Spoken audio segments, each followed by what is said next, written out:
நான் ஏன் இப்படி பைத்தியமா மாறினேன்? என்னை பத்தி சொல்லணும்னா, நான் அன்பு செல்வன் ஐபிஎஸ் இல்ல. என் வாழ்க்கையில மாயாவும் இல்லை, அவங்க ஆயாவும் இல்லை. நான் ஒரு சாதாரண ID professional. Basically I am from Singapore. புரியலையா? என் சொந்த ஊர் சிங்கப்பெருமாள் கோயில். வளர்ந்தது செங்கற்பட்டு, படிச்சது சேட்பட்டில். சின்ன வயசுல இருந்தே கால்குலேட்டர்னா எனக்கு ரொம்ப இஷ்டம். ஒரு வாட்டி 35007 டைப் பண்ணி கால்குலேட்டரை தலைகீழா காட்டி பக்கத்து வீட்டு தாத்தாவை படிக்க சொன்னேன். அப்போ அவர் என்னை பார்த்து, நீ பெரிய இன்ஜினியர் வருவேன்னு சொல்லிட்டு செத்துட்டார். எல்லாரையும் கஷ்டப்படுத்தி எப்படியோ +2 பாஸ் ஆன. வீட்டில் உட்கார்றதுக்கு நிறைய சீட் இருந்தோம். காலேஜ்ல காசு கொடுத்து சீட்டு வாங்க வேண்டிய சூழ்நிலை.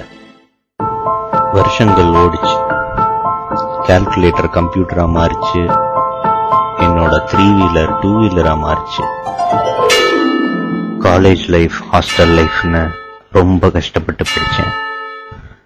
கேம்பஸ் இன்டர்வியூல குரூப் டிஸ்கஷன்ல இங்கிலீஷ்ல பேச சொன்னாங்க. ரொம்ப நேரமா ஒருத்தன் ஆத்துன்னு ஆத்துனான். திடீர்னு எந்திரிச்சேன். The dissolution is the solution of the pollution. நீங்க செலக்டட்னு சொன்னாங்க. நான் ரொம்ப சந்தோஷப்பட்டேன். பெங்களூர் வர இஷ்டமான்னு கேட்டாங்க. ரொம்ப ஆர்வமா ரெடி சொன்னேன். பாண்ட் இருக்கு, உங்களுக்கு சம்மதமான்னு கேட்டாங்க. சம்மதம்னு சொன்னேன். அப்போ இன்னுமே இங்கிலீஷ்ல பேச மாட்டேன்னு பாண்ட் பேப்பர்ல சைன் பண்ண சொன்னாங்க. யோசிக்காம சைன் போட்டேன். பெங்களூர் போனேன். என்ன ஒரு கிளைமேட்! எலக்ட்ரானிக் சிட்டியில பெரிய கம்பெனியில வேலை பார்த்தேன். தினமும் மடிவாலா போய் 1 சைடு ஆம்லேட்டும் பொடி தோசையும் வாங்கி சாப்பிட்டேன். சாட்டர்டே சண்டே ஆனா ஊருக்கு கிளம்பி போயிடுவேன். நான் ஊருக்கு வர்றேன்னா ஊரே திரண்டு நின்று பொங்க வைக்கணும்.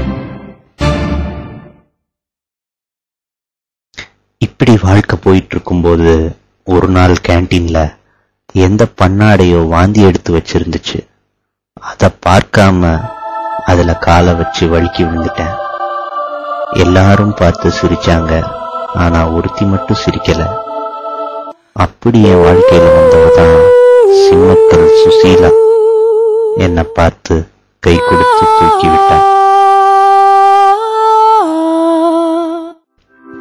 அன்னைக்கு சாயங்காலம் சிவன் கோயில் போய் வாந்தி எடுத்தவன் நல்லா இருக்கணும்னு வேண்டிக்கிட்டேன். அதுக்கப்புறம் ஆபீஸ் போகணும்னா ஒரே ஜாலி தான். எங்க ப்ராஜெக்ட் நல்லா போய்கிட்டு இருந்துச்சு. ஒரு நாள் மேனேஜர் கூப்பிட்டு, ப்ராஜெக்ட் முடிஞ்சிருச்சு, நீங்க இனிமே பெஞ்சில தான் இருக்கணும்னு சொன்னாரு. பெஞ்சில எப்படிங்க இருக்கிறதுன்னு கேட்டேன். போய் உட்காரு தெரியும்னு சொல்லி அனுப்பிச்சாங்க. கொஞ்ச நாளா எங்களை வேற ஓடிசியில உட்கார சொன்னாங்க. அந்த ஓடிசியில நான் மறுபடியும் சுசீலாவை பார்த்தேன்.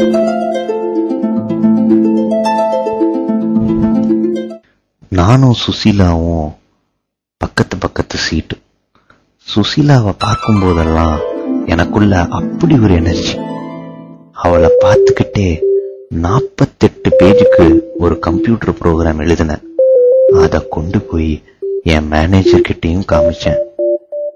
ஃபிபொனாசி சீரீஸ 10 லைன்ல கோட் அடிக்க சொன்னா 48 பேஜுக்கு அடிக்கிறேன்னு சொல்லி என்னை திட்டினார். அப்போ என்னை பார்த்து சுசீலா ஒரு சின்ன ஸ்மைல் பண்ணா. அந்த ஸ்மைலுக்கு 48,000 லைன்ல கூட கோட் அடிக்கலாம். அதுக்கப்புறம் ஆபீஸ்ல என்னோட ட்ரெஸ்ஸிங்கே சேஞ்ச் ஆச்சு, ஸ்டைல் சேஞ்ச் ஆச்சு. நானும் சுசீலாவும் நல்ல ஃப்ரெண்ட்ஸ் ஆனோம்.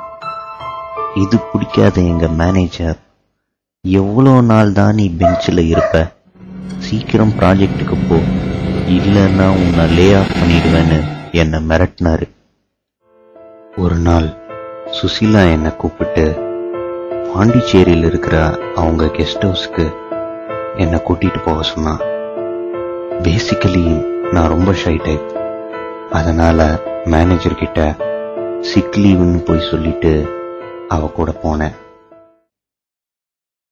நல்ல ஒரு கெட்டப்ல ஒட்டு மீசெல்லாம் வச்சுக்கிட்டு ஜீப்பையும் ஒன்று வாடகைக்கு எடுத்துக்கிட்டு பாண்டிச்சேரி போய் சேர்ந்தோம்.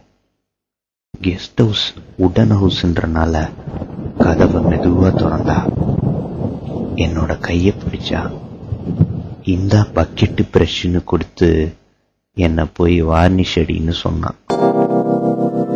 இப்படி யதார்த்தமா போயிட்டு இருந்த எங்க லைஃப்ல பால்பாண்டி வந்தான். எஸ், பால்பாண்டி பத்தி சொல்லணும்னா 5 வயசுல பீடா மடிக்க ஆரம்பிச்சான், 12 வயசுல பாங்கு உருட்டினான், 15 வயசுல மாவா கசக்க ஆரம்பிச்சான், 18 வயசுல சொந்தமா பீடி கடையே வச்சான்.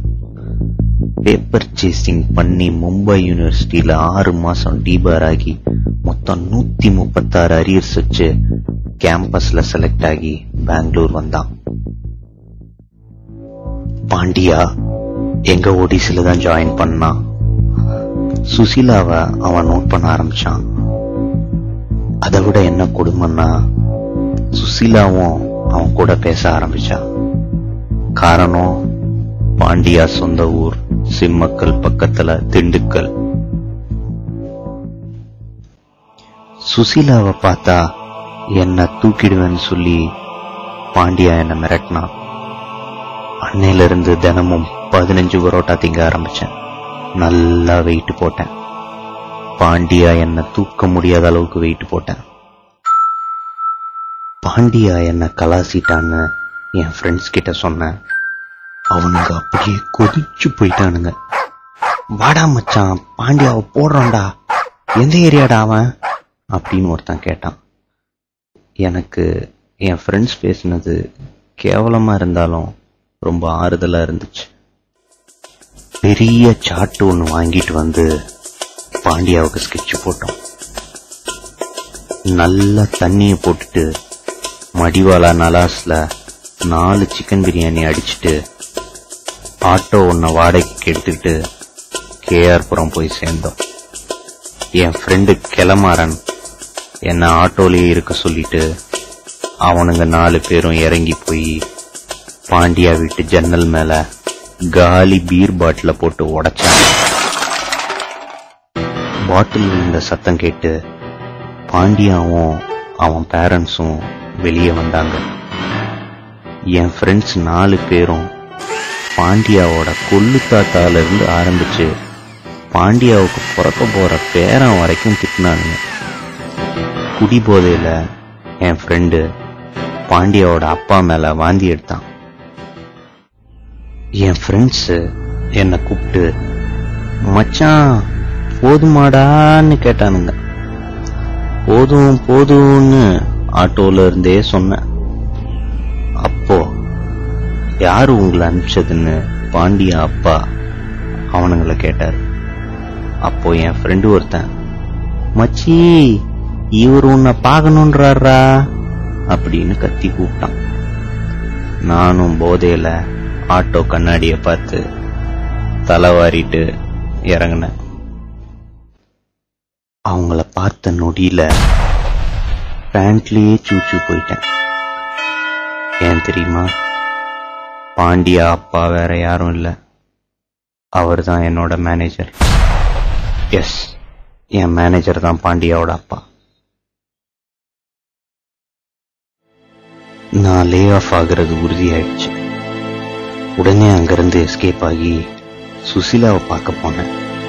சுசீலா கிட்ட நடந்த உண்மையை சொன்னேன், எல்லாத்தையும் சொன்னேன். ஆனா பேண்ட்ல சூச்சு போனதை அப்படியே மறைச்சிட்டேன். சுசீலாக்கு என் மேல சிம்பத்தி கிரியேட் ஆச்சு. அவ என்ன லவ் பண்ண ஆரம்பிச்சா. உடனே வா போலாம்னா எங்க அண்ணன்? எனக்கு என்ன பயம்னா மறுபடியும் பாண்டிச்சேரி கூட்டிட்டு போய் இவன் நம்ம அவங்க வீட்டுக்கு வார்னிஷ் அடிக்க சொல்லுவாளோன்னு நினைச்சேன்.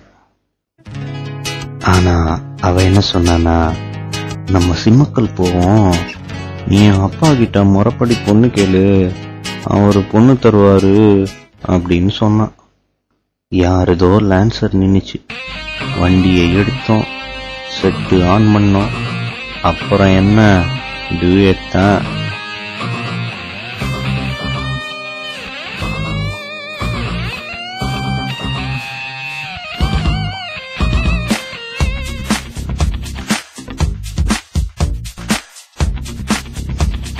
நாங்கள் டூயட் பாடும்போது என்ன ஆச்சுன்னா, என் மேனேஜரு அவர் பையன் பாண்டியாவும் என் மேலே போலீஸ் கம்ப்ளைண்ட் கொடுத்தாங்க. கர்நாடகா, ஆந்திரா, தமிழ்நாடு போலீஸ் எல்லாரையும் அலர்ட் பண்ணி ஒரு தனிப்படை அமைச்சு அதோட முழு பொறுப்பையும் ராகவன் சார்கிட்ட கொடுத்தாங்க.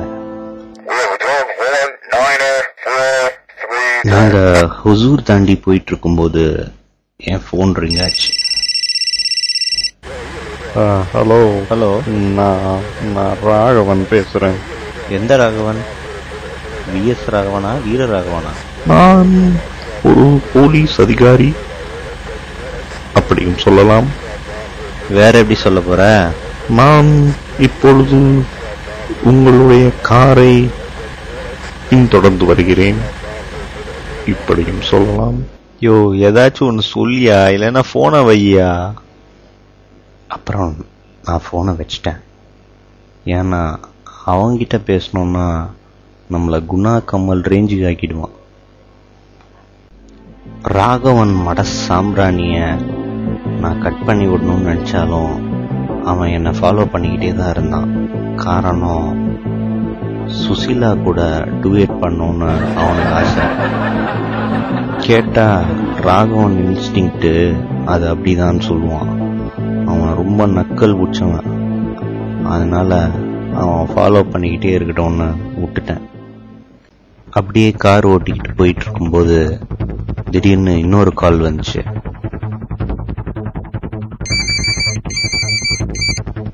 ஹலோ, யாரு? ரொம்ப ஓவர் ஆயிடுச்சு இவனுங்களுக்கு. பேசாம போனை ஆஃப் பண்ணி வைக்க வேண்டியதுதான். ஃபோனை ஆஃப் பண்ணிட்டு நான் பாட்டுக்கு ஹைவேல ஃபுல் ஸ்பீடில் போயினே இருந்தேன். இப்படியோ சிம்மக்கல் வந்து சேர்ந்தோம். ராகவன் எங்களை பத்திரமா எஸ்கார்ட் பண்ணி சிம்மக்கல் கூட்டிட்டு வந்தார்.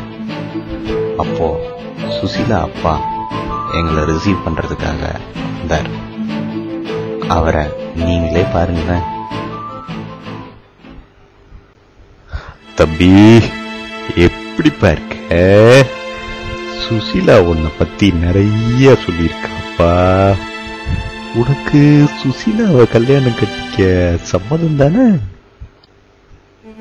ஐயா, சம்மதங்க ஐயா. ஐயா, ஒரு சின்ன வேண்டுகோள். சொல்லுப்பா. ராகவன் சாருக்கும் உங்க ஊர்ல ஏதாவது கல்யாணம் ஆகாத கிளவி இருந்தா கட்டி வச்சிருங்க. இவர் தொல்லை தாங்கவே முடியல. யோ ராகவன், சும்மா ரேடியோ வச்சு சீன் போட்டது போதும், இங்க வாயா.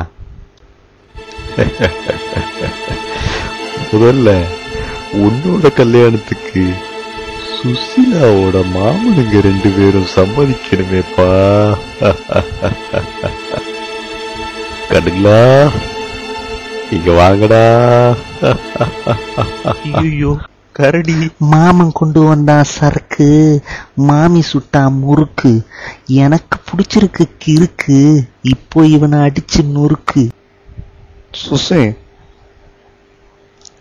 நான் உன்னை லவ் பண்ணேன். ஆனா நீ என்ன லவ் பண்ணல சுசி.